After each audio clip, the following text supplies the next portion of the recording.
I'm Anita Cameron. I'm 52 years old. I am Director of Minority Outreach for Not Dead Yet, which is a national disability rights organization that is opposed to doctor-assisted suicide and euthanasia of disabled people. I'm a member of ADAPT, which is a national grassroots disability rights organization. I've been a member there for 31 years. One of the things we do is that we practice nonviolent civil disobedience. And so I've been arrested numerous times in the fight for disability rights. And if you've heard about the fight for Medicaid and health care here in the U.S., ADAPT is the group that's been pretty much leading that. It's complex. My fear, and I served on a panel on gene editing a few months back. My fear is people with disabilities who want that won't necessarily have access to that kind of technology because most people with disabilities, certainly here in the United States, live at or below the poverty line. Also, there's the risk of sometimes things of that nature being done without the consent or knowledge of people with disabilities. Unfortunately, there's good and bad. And unfortunately, people with disabilities, we tend to unfortunately reap the negative aspects of it. I am certainly not against, people who have conditions or disabilities that involve a lot of pain, and that they, want to get rid of that. Here in the United States, many activists in the disability community, we have what we call disability pride. And so we have pride in being disabled as a culture and as a social thing. And so when I think with gene editing, you have to be really careful in that you're not eradicating groups of people, if you will. And then you wonder when that goes from a choice to not, to not a choice, to forms of euthanasia or genocide of an entire culture, if you will.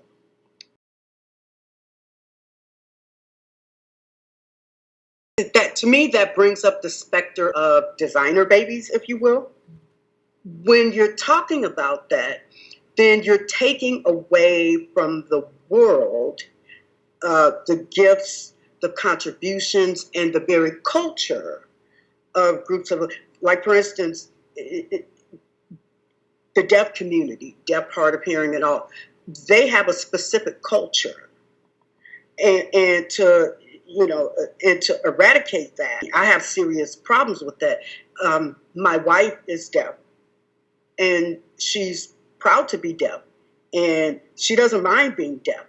And many people in the deaf community don't even see themselves as having a disability, and so, and many folks, certainly, no community is monolithic, but there are many in the deaf community that even look at cochlear implants as the eradication of deaf people and deaf culture. Well, there's a bit of ableism, in that. There are many geniuses, if you will, in the disability community. I mean, you think about Stephen Hawking and Albert Einstein, who had a learning disability, various other folks. That's gone, and once it's gone, I mean, you can't get that back, and the world has lost. Here in the United States, we have something that's called the institutional bias. And what that is that public funds, like Medicaid and all. Um, Institutions, nursing homes, and other institutions, it's mandatory that those places get funding. Um, and people with disabilities are often put there against their will, or because they don't know that other options exist. Home and community-based services are optional. So that means if we're going through a budget crisis, guess what goes first? The home and community-based services. If we end the institutional bias, that means that more people get to live in the community and be active in the community. If you cut Medicaid, thousands upon thousands upon thousands of people with disabilities will die, because that is often what pays for our attendant services. It pays for us to be able to get to work, pays for our durable medical equipment, pays for various, services that we need to remain independent.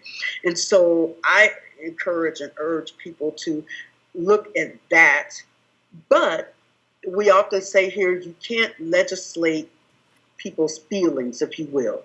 And so while there are laws in place, and while we are working to end the institutional bias, there's also societal bias. The thought of possibly losing, my health care, and being in a situation where I get sick or get institutionalized, and then, that leads to an early death. That's what pushes me, and that's what pushes a lot of us. I was born in 1965.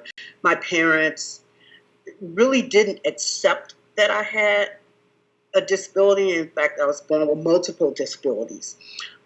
Thankfully, I was mainstreamed from preschool through university, which was a wonderful thing because I got an excellent education. But it also meant that I had no connection with the disability community. And so while I grew up with pride in myself as a woman and pride in myself as a Black woman, as I got older, connected with the LGBT community and learned to have pride in myself as a lesbian. And I began social justice work when I was 16. And the biggest thing for me was there was no one like me in those movements. I didn't run into people with disabilities.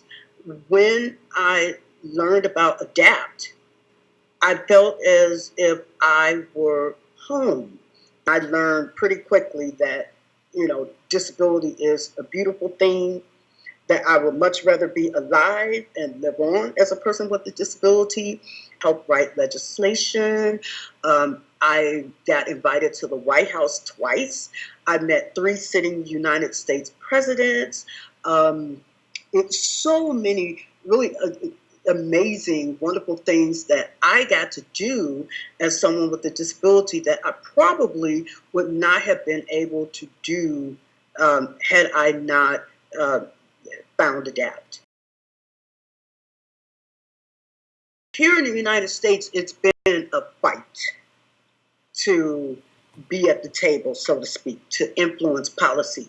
When I joined ADAPT back in 1986, it was very difficult, and not unlike the Black Civil Rights Movement, we had to do a lot of protests and all to get at that table. ADAPT now, over the decades, we certainly have gained a lot of influence, but it has not been done without protests and civil disobedience. There are a number of ways to do advocacy, and direct action is just one, legislative is the other, media, any number of things, and ADAPT has perfected 2 on that, the prongs of advocacy, and that's direct action, including civil disobedience, up to and including arrest, and legislative.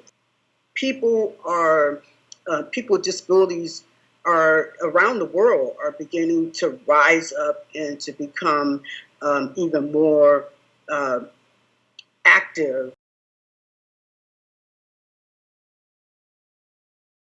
So I can't speak for anyone else. For me, I wouldn't do it. It's almost kind of almost like if there was a magic pill to end my disability, would I take it? No. That's the short answer. And I would advise people with disabilities to learn to live with your disability. Know that people with disabilities can and do lead wonderful, rich lives, that people with disabilities can do almost anything that non-disabled people do. We live rich lives. We have fun. We do pretty much everything that non-disabled people do. I would tell someone to look into all of that before you look at doing that technology, but as for myself, I wouldn't do it. I just think that when we're talking about gene editing and various technologies, that we need to be extremely careful at how we go about this. Because as I said, unfortunately, history has shown that people with disabilities, we get the negative side effects from that. And if you're looking at the eradication of people with disabilities, well, to me, that's genocide. Yes, there are people with disabilities who may want to take advantage if they could. If they begin to be implemented regardless, then you still have to look at least if you're going to implement that and do it, that you have a fully informed, that people are fully informed as to what happens, because things can go pretty bad pretty quickly. And so that's all I'm saying, is we just need to be extremely careful when we're looking at those types of technologies.